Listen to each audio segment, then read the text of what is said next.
దేవుని పరిశుద్ధ నామముకు మహిమ కలుగును గాక. ఆమేన్. జీవము కలిగిన దేవుడు మన రక్షకుడు అయిన యేసుక్రీస్తు వారి దివ్యనామమున అందరికీ వందనాలండి.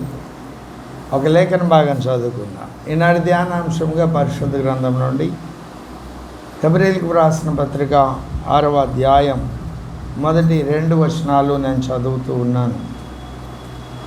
దయచేసి ఆలకించండి, గమనించండి. కాబట్టి నిర్జీవ క్రియలు విడచి మారు మనసు పొందుటయు, దేవుని యందలి విశ్వాసమును, బాప్తిస్మమును గూర్చిన బోధయు, హస్త నిక్షేపణమును, మృతుల పునరుత్థానమును, నిత్యమైన తీర్పును అను పునాది మరలవేయక క్రీస్తును గూర్చిన మూలోపదేశము మాని సంపూర్ణుల మగుటకు సాగిపోదుము. చిన్నమాట ప్రార్థన చేసి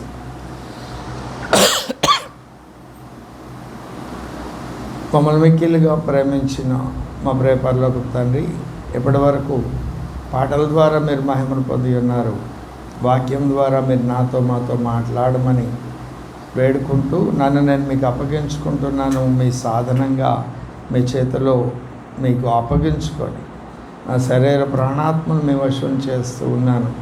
రక్తమును ప్రోక్షించి నన్ను పరిశుద్ధపరచండి, ప్రత్యేకపరచండి. పరిశుద్ధాత్మదేవ, మీ శైలిలో, మీ స్థాయిలో మీ ఆత్మకార్యం నాయందు మా అందరి యందు జరిగించమని వేడుకుంటూ యేసుక్రీస్తు వారి దివ్య నామమున అడిగి వేడుకొని ప్రార్థన చేయుచున్నాము తండ్రి.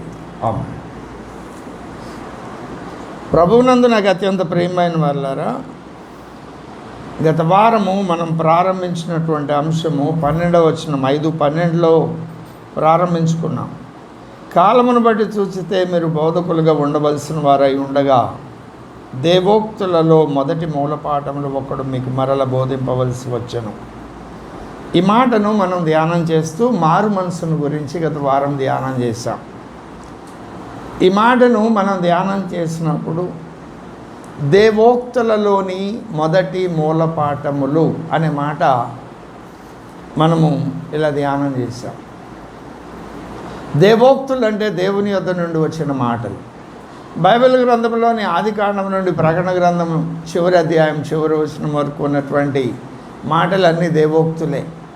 పేతురు రాసిన 2వ పత్రిక 1వ అధ్యాయం 19లో మనుషుల ఇచ్చను బట్టి కలగలేదు, కానీ దేవుడు ఆయా భక్తులను తన వశం చేసుకొని రాయించారు. లేఖనాలన్నీ దేవుని ఆత్మ చేత వ్రాయబడ్డాయి, మనుషుల ఇష్టం చేత వ్రాయలేదు అని ఆ లేఖనాన్ని మనం చూస్తాం. దేవోక్తులలో మొదటి మూలపాఠాలు ఉన్నాయట. మొదటి అంటే ఫస్ట్, మూల అంటే అర్థమేం చెప్పాను, మళ్ళా మొదటే, ఫస్టే. మొదటి పాఠాలు ఎంత ప్రాముఖ్యమైన విషయం అది. మొదటి మూలపాఠాల్లో మొదటి పాఠాలు ఉన్నాయంటే రెండవ పాఠాలు కూడా ఉన్నాయి, 3, 4, 5 కూడా ఉన్నాయని అర్థం.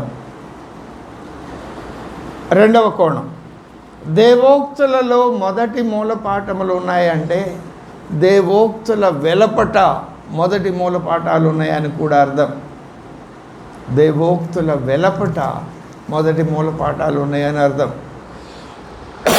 దేవోక్తులు వెలపట ఉన్నాయంటే తప్పుగా అర్థం చేసుకునే ప్రమాదం ఉంది. బైబిల్లో ఉన్న లేఖనాలన్నీ దేవోక్తులు అయితే దేవోక్తులు వెలపట అంటే బైబిల్ వెలపట ఉన్న మాటలా అనే ప్రశ్న మనకు ఎదురవుతుంది. కాదు, దేవోక్తులే. దేవోక్తులలో అక్షరములు ఉన్నాయి, దేవోక్తులలో అక్షరములలోని ఆత్మ ఉన్నది. దేవోక్తులలో మొదటి మూలపాఠములు అంటే దేవోక్తుల్లోని అక్షరములు పలుకుతున్న మొదటి మూలపాఠములు, రెండవ మూలపాఠములు, మూడవ మూలపాఠములు అని అర్థం. రెండవ భాగం దేవోక్తులలోని అక్షరములలోని ఆత్మ పలుకుచున్న మాటలు అని అర్థం. లేఖనాల్లోనే కొరింథీయులకు వ్రాసిన 2వ పత్రిక 3వ అధ్యాయంలో మనం ఆ విషయాలు చూస్తాం.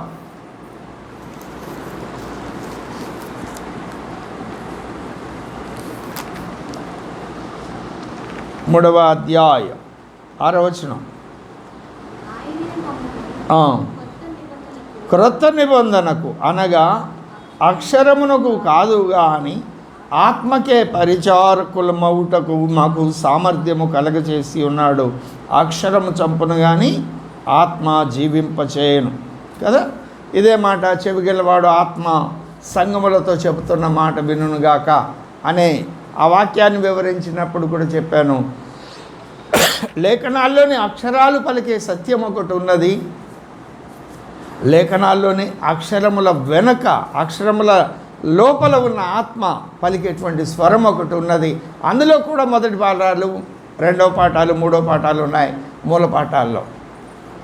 ఆ అనుభవాలు ఎలాగో ఏమిటో ధ్యానం చేస్తూ ఈ హెబ్రీ సంఘము 25-30 సంవత్సరాలైంది రక్షణ పొంది ఆ ఫస్ట్ లెసన్స్ ఇంకొకటి చెప్పాల్సి వస్తుంది. ఏమిటి ఆ ఫస్ట్ లెసన్స్? ఆ ఫస్ట్ లెసను అంటే ఒక వ్యక్తి రక్షణ పొందాలి అంటే ఏం చేయాలి? 3 పనులు చేయాలి ప్రాముఖ్యంగా. ఒకటి, మార్కు 16:16 నమ్మి బాప్తిస్మం పొందినవాడు రక్షింపబడును. ఏమి నమ్మాలి? అందులో అనేక విషయాలు ఉన్నాయి. మనం పాపులమని నమ్మాలి, మన పాపం నుండి మనం విడిపించుకోలేమని నమ్మాలి, విడిపించడానికి పరిశుద్ధుడైన దేవుని కుమారుడు వచ్చాడు అని నమ్మాలి, ఆయన మన కొరకు శిలువయాగనం చేశారు అని నమ్మాలి, ఆ యజ్ఞంలో ఆయన కార్చిన రక్తం మన పాపాన్ని పరిహరించడానికి, కడిగివేయడానికి శక్తి కలిగింది, నాశనం లేని జీవమునకున్న శక్తి ఉన్నది అని నమ్మాలి. ఆయనను విశ్వసించడం ద్వారా, ఆయన రక్తమును విశ్వసించడం ద్వారా మనకు పాప క్షమాపణ కలుగుతుంది అని నమ్మాలి, పాపములు కడిగివేయబడతాయని నమ్మాలి. నమ్మి రెండవదిగా అపొస్తలుల కార్యముల గ్రంథం 2:38 ప్రకారం పాప క్షమాపణ నిమిత్తం మారు మనసు పొందాలి. మూడవదిగా 22:16 అపొస్తలుల కార్యముల ప్రకారం ప్రార్థన చేయాలి. ప్రార్థన చేసి బాప్తిస్మం తీసుకుంటే మన పాపం కడిగివేయబడుతుంది. ఈ 3 పనులు చేసి బాప్తిస్మం తీసుకోవాలి. ఈ 3 పనులు చేస్తే 10 సంవత్సరాల పిల్లోడికైనా ఇవ్వచ్చు, చేయకపోతే 90 సంవత్సరాల వృద్ధుడికైనా బాప్తిస్మం ఇవ్వకూడదు. అది నియమం. ఇది మూలపాఠాల్లో మొట్టమొదటి పాఠం ఇది. అక్కడి నుండి ఈ మూలపాఠాల గురించి వివరిస్తూ 6వ అధ్యాయంలో అనుపునాది అన్నాడు.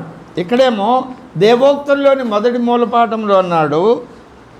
6వ అధ్యాయం 2వ వచనంలో ఈ 6 విషయాలు చెప్పి క్రీస్తును గూర్చిన మూల ఉపదేశము అన్నాడు. 2వ వచనం చివరి లైన్, క్రీస్తును గూర్చిన మూల ఉపదేశం అన్నాడు. దేవోక్తుల్లోని మొదటి మూలపాఠములు అన్నా మూల ఉపదేశము అన్నా ఒకటే. మూల ఉపదేశం మాని అని అంటే అర్థం ఏమిటి? దాని జోలి పోవద్దని అర్థమా? కాదు. మనము 1-2 తరగతుల్లో అక్షరాలు నేర్చుకుంటాము, గుణింతాలు నేర్చుకుంటాము, ఎక్కాలు నేర్చుకుంటాము, కూడికలు తీసివేతలు అన్నీ నేర్చుకుంటాం. పై తరగతులకు వచ్చిన తర్వాత మనం వాటిని మాని అంటే అవి లేకుండా మనం చదవగలుగుతామా? లేదు. అవి ఉండాలి, కానీ మరలా అవి మనం దిద్దాల్సిన అవసరం లేదు, రోజు రాయాల్సిన అవసరం లేదు. వాటిని ఆధారం చేసుకొని ఎంత సెంటెన్స్ అయినా ఫామ్ చేస్తాం, ఎన్ని లెక్కలైనా చేస్తాం. అలాగే దైవభక్తి సాధనలో ఈ ప్రాథమికమైన 6 విషయాలు, మూలోపదేశంలో ఉన్న ప్రాముఖ్యమైన 6 విషయాలు, అవి ఎల్కేజీ లాంటివి. అవి నేర్చుకొని మనం దైవభక్తి సాధనలో ఆ పునాది ఎక్కడేసామో పై బిల్డింగ్ అక్కడే కట్టాలి. పునాది నష్టపడలేసి పై బిల్డింగ్ పిడుగురాళ్ళలో కట్టలేం. లేదు, పునాది అక్కడేసి ఇక్కడ కట్టలేం. పునాది ఎక్కడేస్తే అక్కడే కట్టాలి. ఆ పునాది ఎవరేశారు? పౌలు భక్తుడు వేశాడు. కొరింథీయులకు రాసిన మొదటి పత్రిక 3వ అధ్యాయం 10వ వచనంలో నేర్పరి అయిన శిల్పకారుని వలె నేను పునాది వేశానన్నాడు. ఆ పునాది ఏమిటో ఇక్కడ 6వ అధ్యాయంలో చెప్పాడు. నిర్జీవ క్రియలను విడచి మారు మనసు పొందుటయు, దేవుని యందలి విశ్వాసమును, బాప్తిస్మమును గూర్చిన బోధయు, హస్త నిక్షేపణమును, మృతుల పునరుత్థానమును, నిత్యమైన తీర్పును అనుపునాది. ఇప్పుడు పునాదులు ఎన్ని రాళ్ళు ఉన్నాయి? ఎన్నున్నాయి? 6+1. ఆ ఒకటేమిటి? క్రీస్తు యేసు ముఖ్యమైన మూలరాయి అయి ఉండగా. అలా చెప్పాలి, 7 అని చెప్పద్దు. 6+1 అది ఎక్కడుంది? ఎఫ్సీలకు రాసిన పత్రిక 2వ అధ్యాయం 20వ వచనంలో ఉన్నాయి. పునాది 6 రాళ్లే కానీ ఈ 6 రాళ్ళు మన జీవిత కాలంలో మనం బ్రతుకున్న కాలంలో నెరవేర్చలేము. పునాది వేయమన్నాడు, పునాది మీద కట్టమన్నాడు. కానీ ఈ 6 అంశాలు మన జీవిత కాలంలో నెరవేరవు. ఎందుకు నెరవేరవు అంటే, మొదటిది మారు మనసు నెరవేరుతుంది, 2 విశ్వాసం నెరవేరుతుంది, 3 బాప్తిస్మముల గురించిన బోధ నెరవేరుతుంది, 4 హస్త నిక్షేపడం నెరవేరుతుంది, 5 మృతుల పునరుత్థానం మనం బ్రతుకుండగా నెరవేరదు. నిత్యమైన తీర్పు మనం భూమి మీద ఉండగా మన జీవితంలో జరగదు. మరి దాన్ని పునాది ఎందుకన్నాడు? మన జీవితంలో జరగకపోయినా దాన్ని పునాది ఎందుకన్నాడు? ఆ పునాది వేసి పునాది మీద కట్టు అని ఎందుకన్నాడంటే మరలా చదవండి. మారు మనసు పొందుటయు దేవుని యందలి విశ్వాసమును, 6వ అధ్యాయం 2వ వచనం.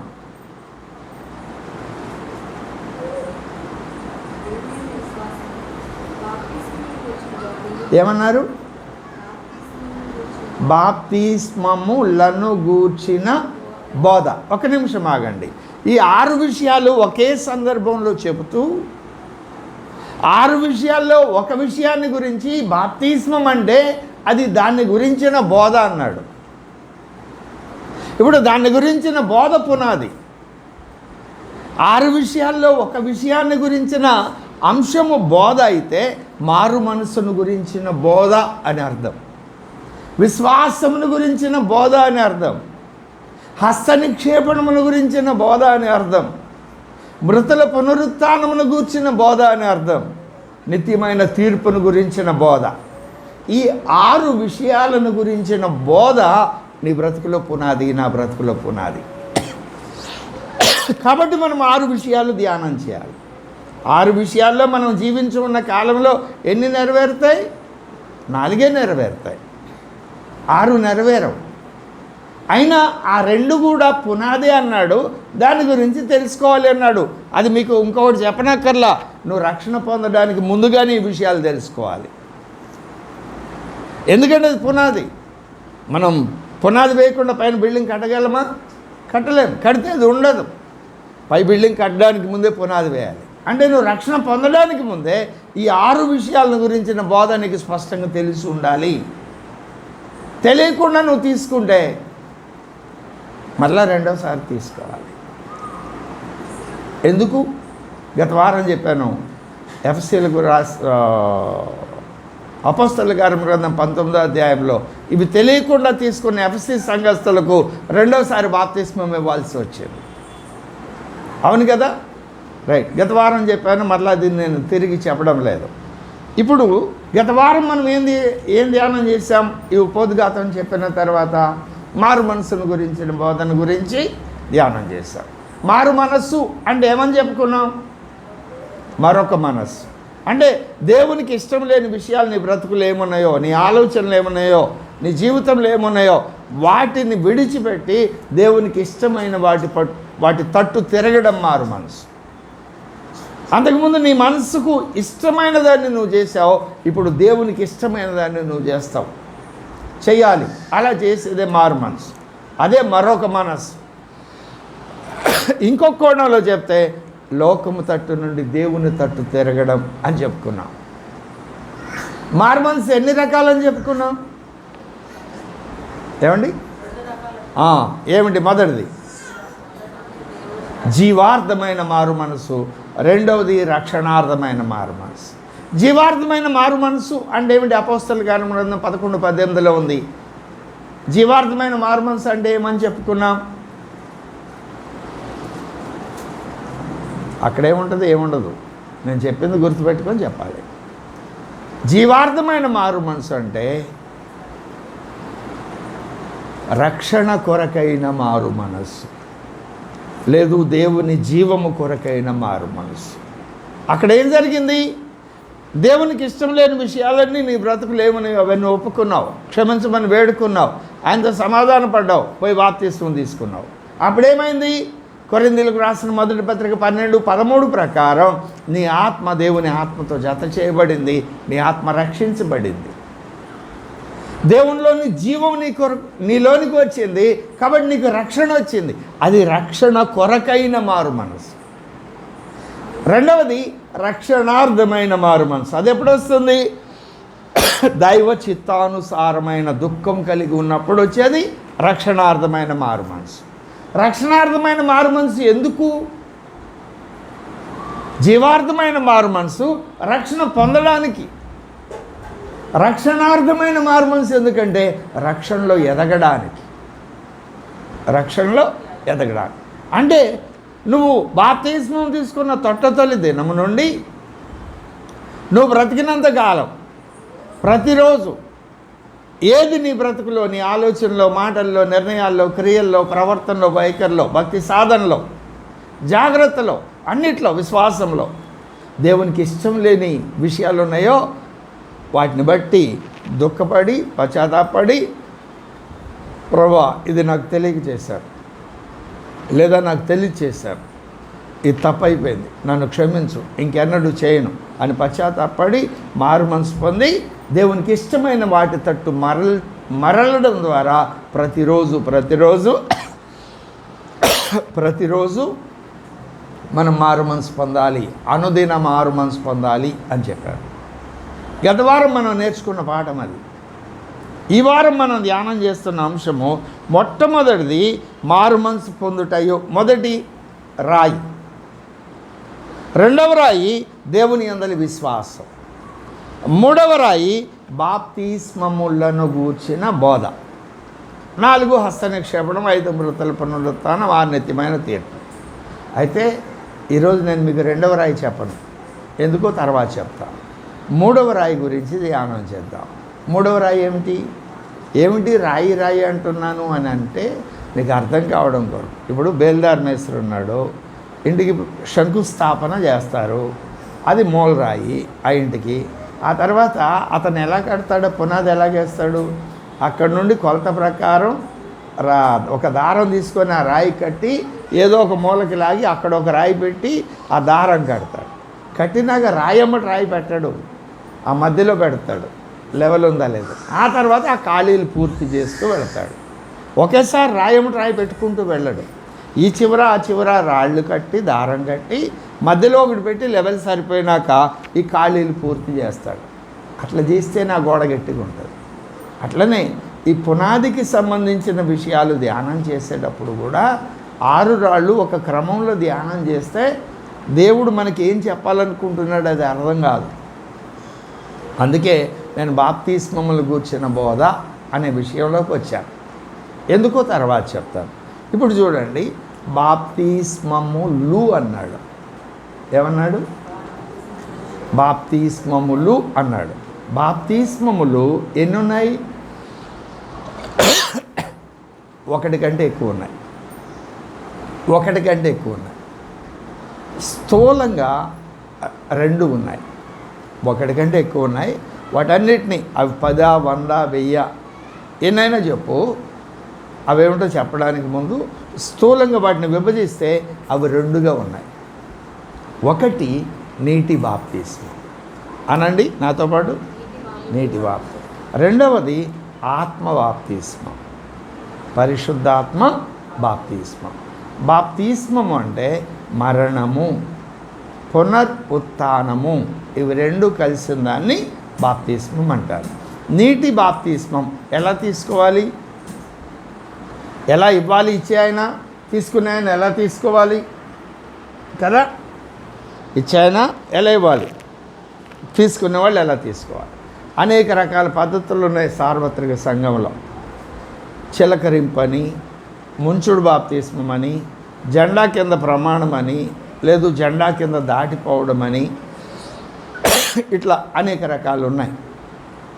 వాటన్నిటిలో ముంచుడు బాప్తిస్మము కరెక్ట్. ఎలా చెప్తున్నారు? మనకున్న లేఖనాధారం ఏమిటి? ఆ చిలకరింపించేవాళ్ళు కూడా భక్తులే కదా. సాల్వేషన్ ఆర్మీ అని చాలా సిపాయిల్లాగా పనిచేస్తారు వాళ్ళు. చర్చికి వచ్చినా మిలిటరీ డ్రెస్ వేసుకొని వస్తారు. మీరు ఆ చర్చెస్ ఎక్కడైనా ఉంటే చూడండి, సాల్వేషన్ ఆర్మీ అని. వాళ్ళు జెండా కింద ప్రమాణం చేస్తారు, చాలా నిష్ఠగా భక్తి చేస్తారు.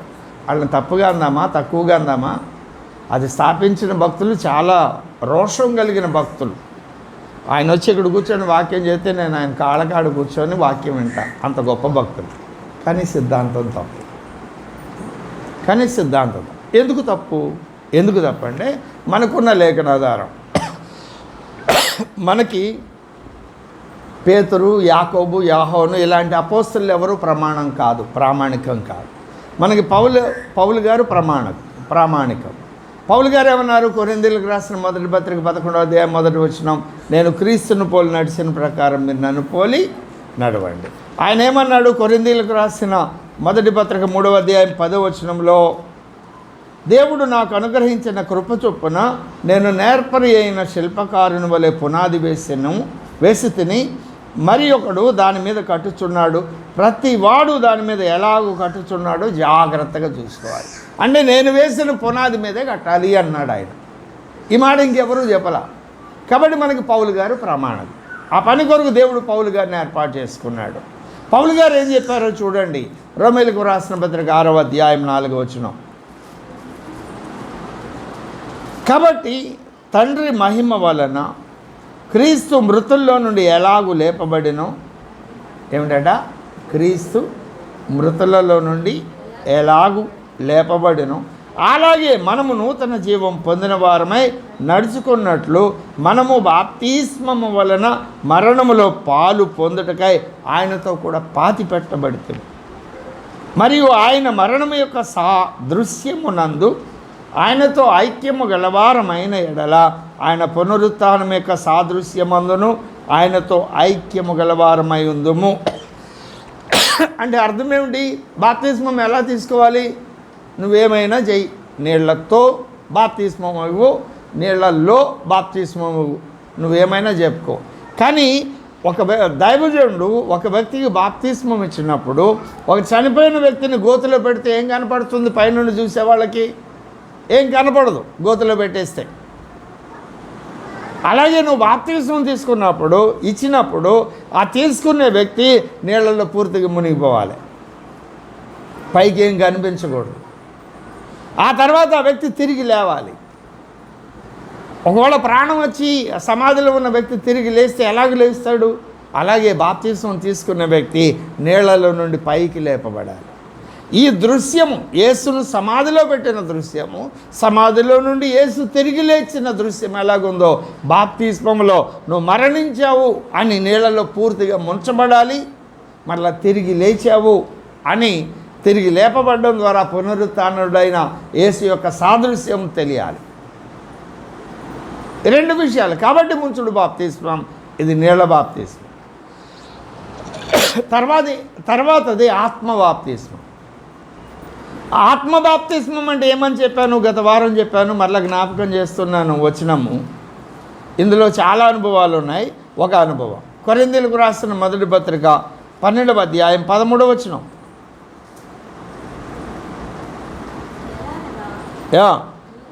యూదులమైనను గ్రీసు దేశస్థులమైనను దాసులమైనను భూమి మీద ఉన్న మనుషులందరినీ 4 కేటగిరీలుగా చేశాడు. అంటే అద్భుతాలు అడిగేవారు, హేతు అడిగేవారు, స్వతంత్రతను కోల్పోయిన వారు, స్వతంత్రత కలిగిన వారు. మనమందరం ఒక్క శరీరములోనికి ఒక్క ఆత్మయందే బాప్తిస్మం. ఫుట్నోట్లు ఏముంది? ఒక్క శరీరముగా ఉండుటకు ఒక్క ఆత్మ ఎందే బాప్తిస్మము పొందితిమి. మనమందరం ఒక ఆత్మను పానము చేస్తాం. అంటే ఏం జరిగింది? ఎప్పుడైతే నువ్వు నీళ్లలో బాప్తిస్మం తీసుకున్నావో అప్పుడు నీ ఆత్మ దేవుని శిరస్సు అయి ఉన్న క్రీస్తు ఆత్మకు అతకబడింది.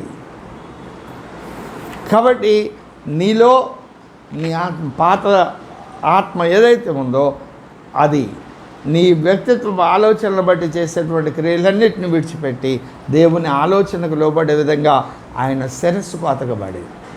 ఇది ఆత్మ బాప్తిస్మం. ఇది మనం చెప్పుకున్నాం. ఆ తర్వాత పొందవలసిన పరిశుద్ధాత్మను గురించిన అనేక విషయాలు ఉన్నాయి. పరిశుద్ధాత్మ అభిషేకము 2వది, పరిశుద్ధాత్మ నింపుదల 3వది, పరిశుద్ధాత్మ చేత నడిపించబడడం లేదా ఆత్మ వశులు కావడం 4వది. ఈ 4 విషయాలు ఆత్మ బాప్తిస్మం, అభిషేకము, నింపుదల, నడిపింపు అవి పరిశుద్ధాత్మను గురించిన సత్యాలు. ఇంతవరకు మనం ధ్యానం చేసాం ఆయా సందర్భాల్లో. ఈరోజు నేను మీకు పరిచయం చేస్తున్న అంశము ఇవి 2 కాక. ఏవి 2 కాక? నీటి బాప్తిస్మము, పరిశుద్ధాత్మ బాప్తిస్మము కాక మనము ఖచ్చితంగా పొందవలసిన మరి 3 బాప్తిస్మాలు ఉన్నాయి. ఆ 3 బాప్తిస్మాలు మనం పొందకపోతే అక్షరార్థంగా నీటి బాప్తిస్మం పొందిన శిరసైన క్రీస్తుకు అతకబడిన పరలోకం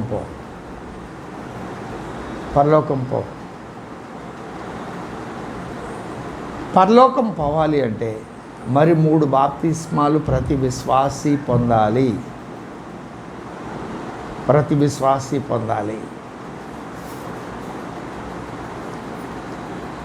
ఒక ఉదాహరణ నేను మీకు చూపిస్తాను. అపోస్తలుల కార్యముల గ్రంథం 8వ అధ్యాయం.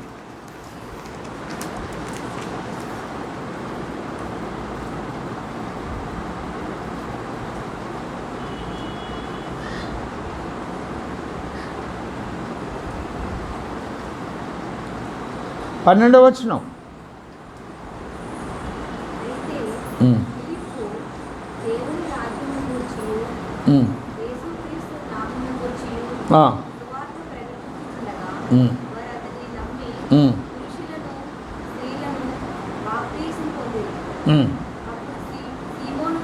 సీమోను కూడా నమ్మి బాప్తిస్మము పొంది ఫిలిప్పును ఎడబాయకుండి, అంటే పాస్టర్ గారిని విడిచిపెట్టకుండా ఉండి సూచక్రియలను గొప్ప అద్భుతములు జరుగుట చూచి విభ్రాంతి పొంది. ఎవరి సీమోన్ అనే అతను? 9వ వచనం.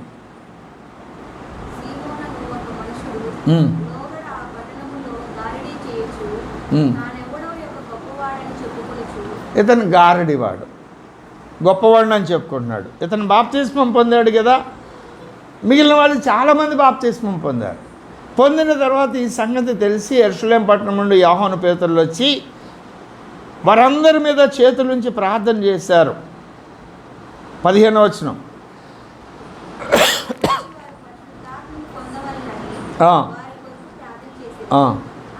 అంతకుముందు వారిలో ఎవరి మీదను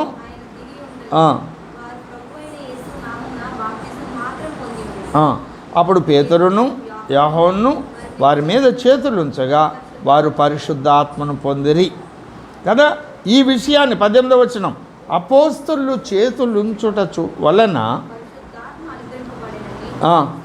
సీమోను అంటే ఎవరు? గారడే ఆయన. చూచి వారి ఎదుట ద్రవ్యం పెట్టి, ఎంత డబ్బో తెలీదు, డబ్బులో మూట తీసుకొచ్చి అక్కడ పెట్టి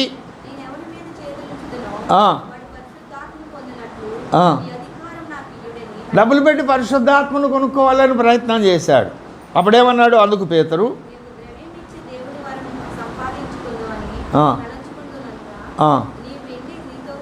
ద్రవ్యముగా వెండి ఇచ్చాడు, నీ వెండి నీతో కూడా నశించునుగాక అన్నాడు.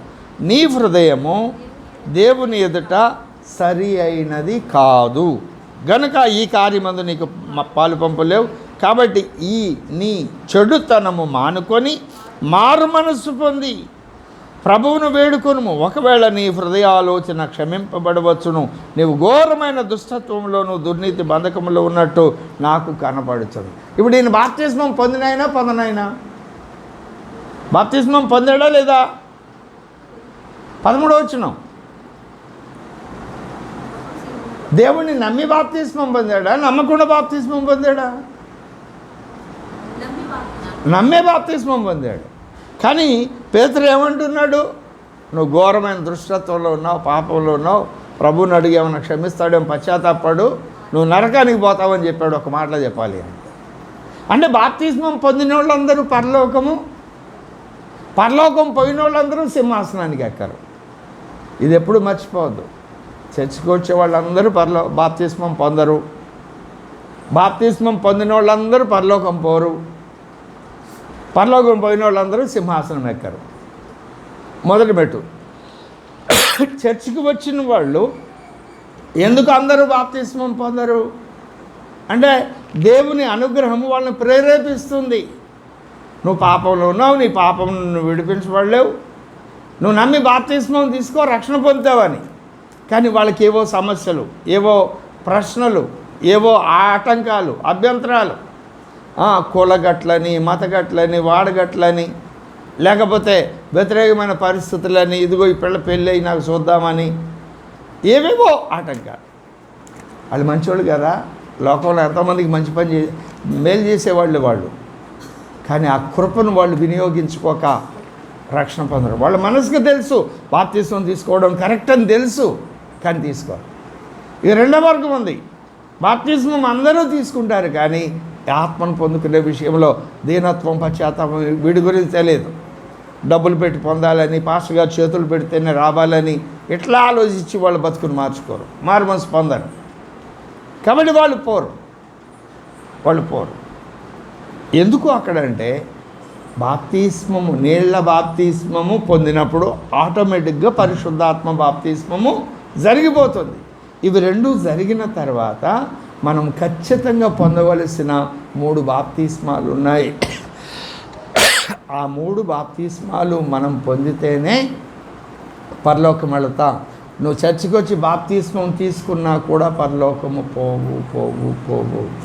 ఎలాగో నేను మీకు పరిచయం చేస్తాను చూడండి. మార్కు సువార్త 10వ అధ్యాయం 35 నుండి చదవండి.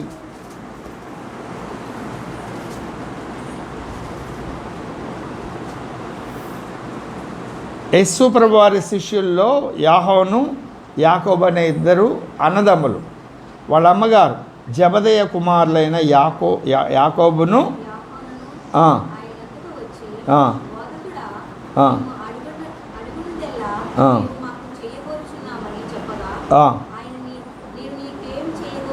యేసు ప్రభు వారి దగ్గరికి వచ్చి అడిగారు, అయ్యా మేము అడిగింది నువ్వు మాకు ఇస్తావా అని. అప్పుడు ఆయన ఏమన్నాడు, నేను మీకేం చేయాలి అని అడిగాడు. అప్పుడు 37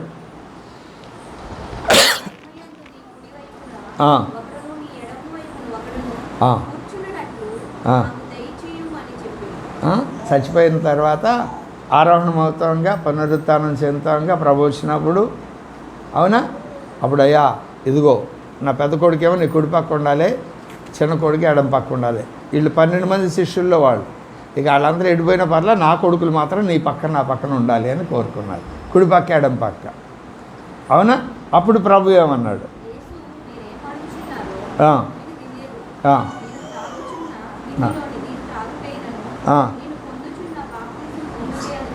ఏమిటి? నేను త్రాగుచున్న గిన్నెలోనిది త్రాగుటైనను, నేను పొందుచున్న బాప్తిస్మము పొందుటైనను ఈయన పొందుచున్నాడంట. ఈయన ఆల్రెడీ బాప్తిస్మం పొందాడా లేదా? మత్తయి సువార్త 3వ అధ్యాయంలో బాప్తిస్మం ఇచ్చే యోహాను గారు అయ్యగారికి బాప్తిస్మం ఇచ్చాడా లేదా? ఆ బాప్తిస్మం గురించి కాదు ఇక్కడ మాట్లాడుతుంది. నేను పొందుచూ ఉన్న బాప్తిస్మం మీరు పొందగలరా అంటే ఇది వేరొక బాప్తిస్మం. అవునా? నేను పొందుచూ ఉన్న బాప్తిస్మం పొందుటైనను మీ చేతనగునా అని వారిని అడుగగా వారు మా చేతనగునండి. అప్పుడు యేసు ప్రభు వారు ఏమన్నారు? 39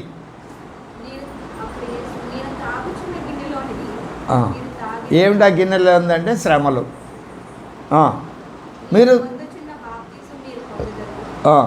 అంటే ఆ గిన్నెలోని మీరు త్రాగుతారు అంటే శ్రమలు మీరు సహిస్తారు. యేసు ప్రభువు చెప్తున్నాడు. ఆ తర్వాత నేను పొందుచు ఉన్న బాప్తిస్మం మీరు పొందెదరు. ఎవరు వీళ్ళు? యేసయ్య శిష్యులు. అంటే యేసయ్య పొందుతున్న బాప్తిస్మము, యేసయ్య నీళ్లతో బాప్తిస్మం పొందాడు, అది అందరూ పొందాలి. అది పొందిన తర్వాత పొందుచూ ఉన్న బాప్తిస్మం ఇంకొకటి ఉన్నది, అది కూడా యేసు ప్రభు నీళ్లతో బాప్తిస్మం తీసుకొని యేసు శిష్యులైన వాళ్ళందరూ కూడా పొందాలి. పొందితే అప్పుడు ఏం జరుగుతుంది? తర్వాత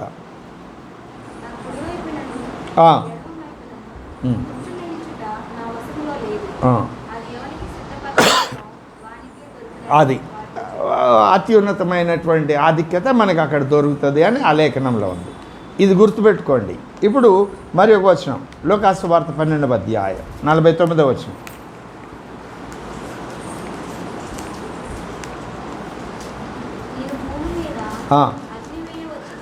ఏమి వేయవచ్చు తిని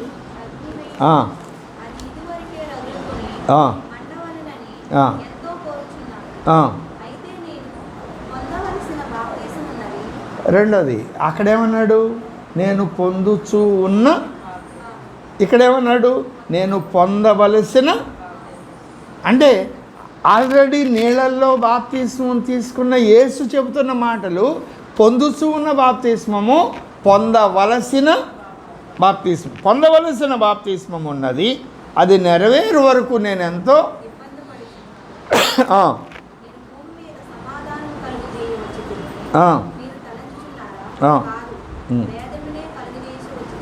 ఇప్పుడు అగ్ని వేయడానికి వచ్చిన ఆయన అగ్ని ఎందుకు వేయలేదు? పొందవలసిన బాప్తిస్మం పొందలేదు కాబట్టి. అవునా? యేసయ్య పొందవలసిన బాప్తిస్మము పొందలేదు కాబట్టి భూమి మీద అగ్ని. ఈ అగ్ని ఏమిటి అంటే నాశనం చేసేది కాదు, పరిశుద్ధపరిచే అగ్ని. అవునా? పరిశుద్ధపరిచే అగ్ని. ఇప్పుడు అగ్నిని వేయడానికి వచ్చానన్నాడు, ఎందుకు వేయలేదట? చదువు, అక్కడ ఉన్నదే చెప్పండి. 50వ వచనం, 50వ వచనం, 50వ వచనం. అది ఆ బాప్తిస్మం పొందలేదు కనుక అగ్నిని వేయాల. ఏమిటి అగ్ని? పరిశుద్ధాత్మ అగ్ని. అవునా? ఇది రెండవ విషయం. మూడవది గుర్తు, మూడవది చూడండి, యోహాను సువార్త 7వ అధ్యాయం 38వ వచనం.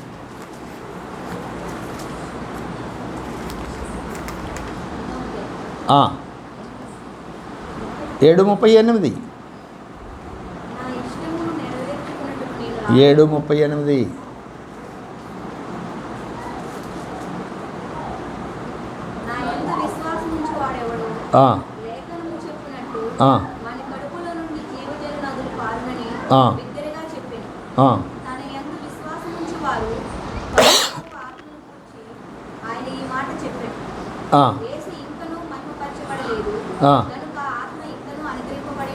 ఆత్మ ఎందుకు అనుగ్రహింపబడలేదు?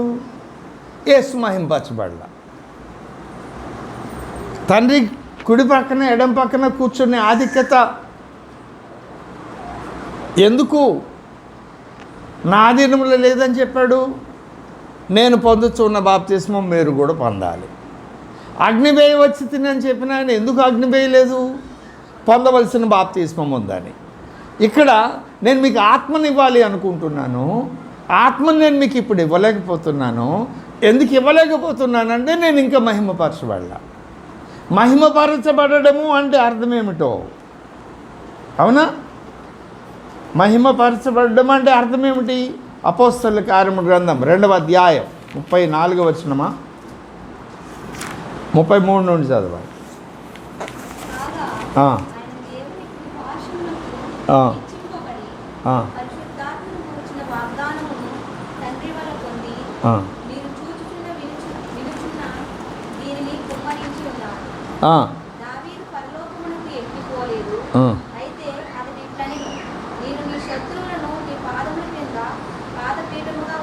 కదా? కాగా ఆయన దేవుని కుడి పార్శ్వమునకు హెచ్చింపబడి. ఎప్పుడు హెచ్చింపబడి? 24వ వచనం.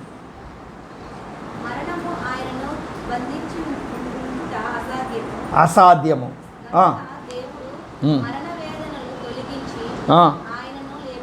లేపెను. ఇప్పుడు 32,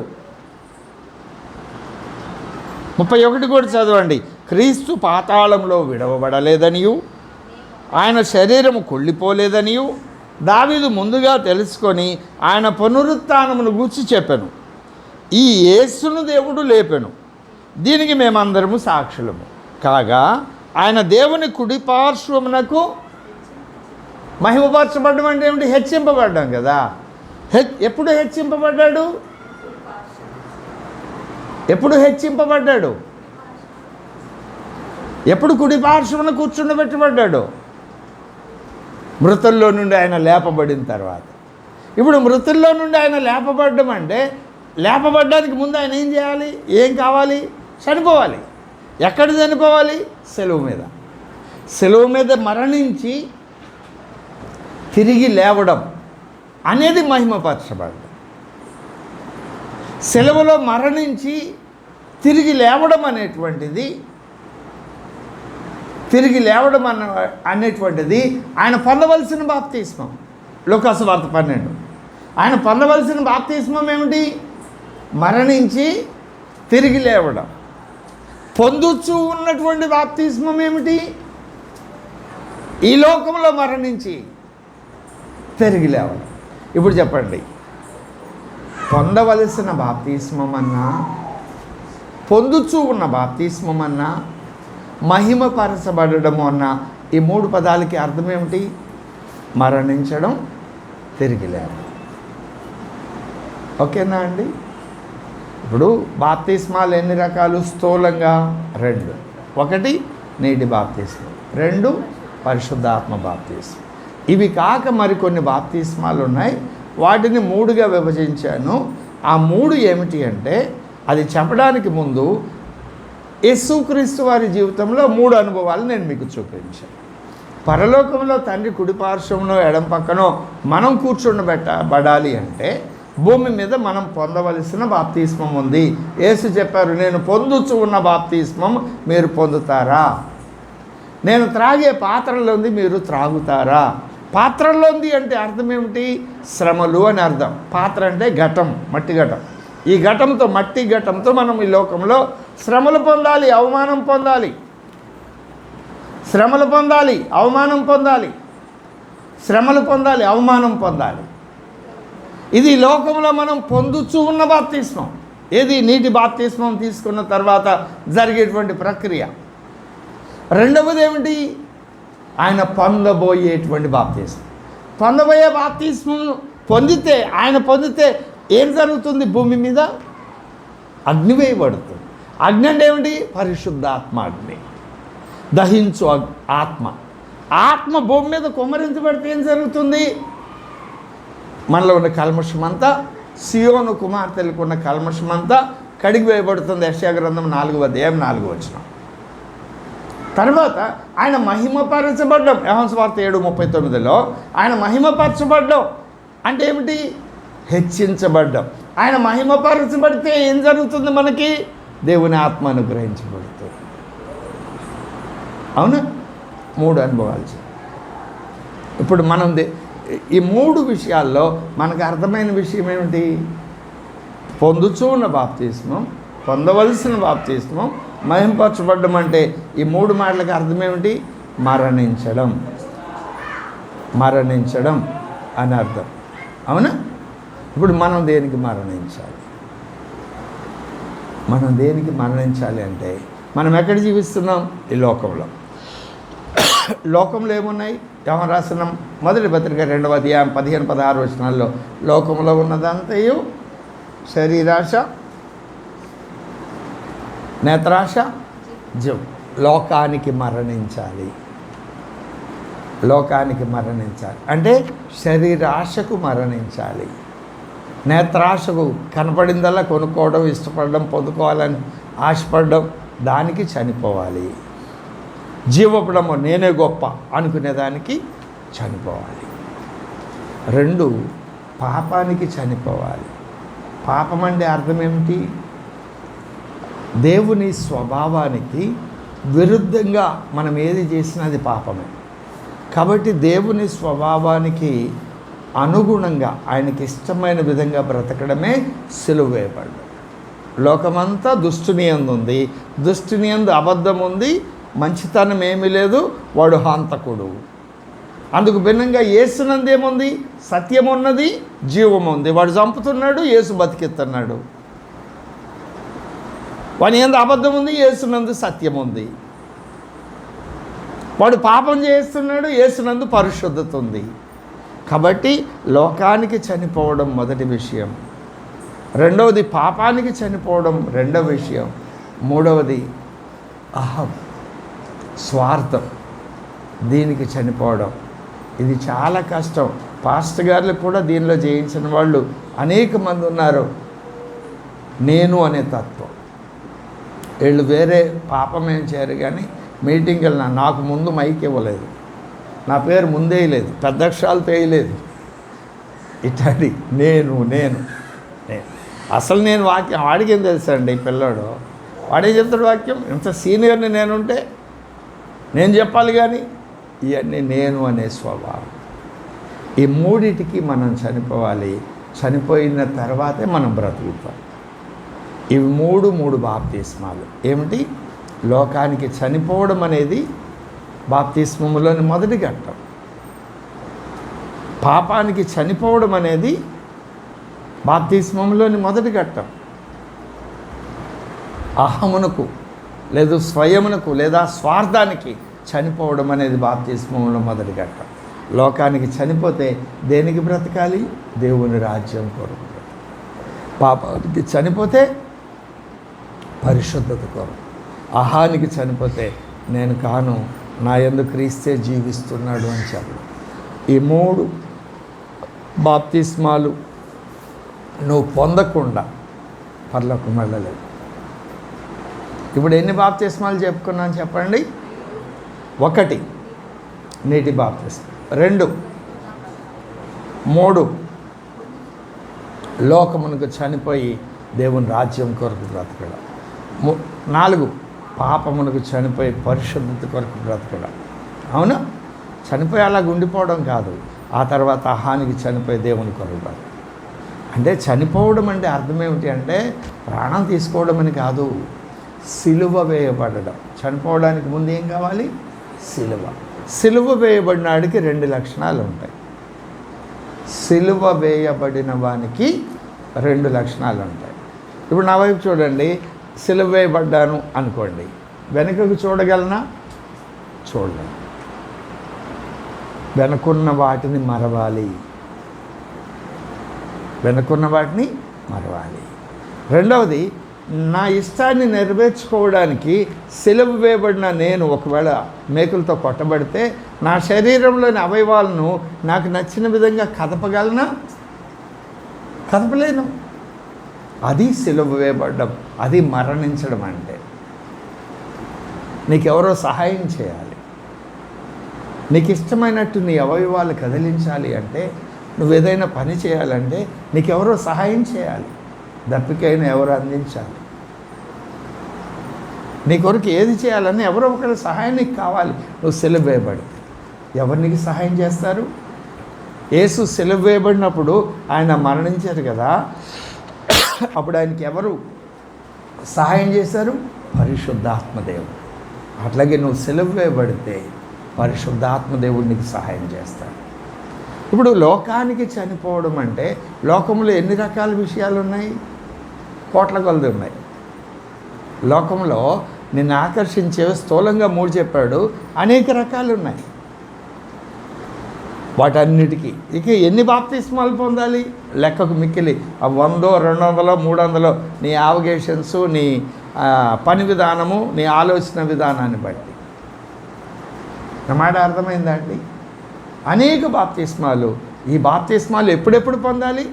మారుమనసు ఎప్పుడెప్పుడు పొందాలని చెప్పాను? 2వ మారుమనసు, రక్షణార్థమైన మారుమనసు అనుదినము పొందాలని చెప్పాను. అలాగే ఈ బాప్తిస్మం కూడా ప్రతిదినము పొందాలి, అనుదినము బాప్తిస్మం. ఇప్పుడు నీళ్ళ బాప్తిస్మం ఒక పూట ఇచ్చేస్తాడు పాస్టర్ గారు ఒకరోజు. ఆత్మ బాప్తిస్మం వెంటనే జరిగింది. ఈ అభిషేకము, నింపుదల, నడిపింపు నువ్వు కొన్ని దినాలు ప్రార్థన చేసుకొని సిద్ధపడి దేవునికి అప్పగించుకుంటే ఆయన నీకు అభిషేకం ఇస్తాడు, నింపుదల ఇస్తాడు, వశం చేసుకుంటాడు. కానీ ఈ బాప్తిస్మం నువ్వు అభిషేకం పొందినా, ఆత్మతో నింపబడినా, ఆత్మచేత నడిపించబడినా, ఈ శరీరంలో ఉన్నావు కనుక అనుదినము నువ్వు బాప్తిస్మం పొందాలి. అంటే దేవునికి ఇష్టం లేని ప్రతి విషయానికి నువ్వు చచ్చిపోవాలి, ఇష్టమైన విషయానికి బ్రతకాలి. ఈరోజు వర్తమానానికి ఒక పేరు పెట్టుకుంటే ఏమని పేరు పెట్టుకుందాం? అనుదిన బాప్తిస్మము. బాప్తిస్మములను గూర్చిన బోధ. ఫ్లూరల్ వాడాడు, బహువచనం వాడాడు. కాబట్టి అందులో అనేకం ఉన్నాయి. నేను మీకు 5 విషయాలు చెప్పాను. వీటిని మనసును పెట్టండి, జ్ఞాపకం పెట్టుకోండి, వాటి కొరకు ప్రార్థన చేయండి.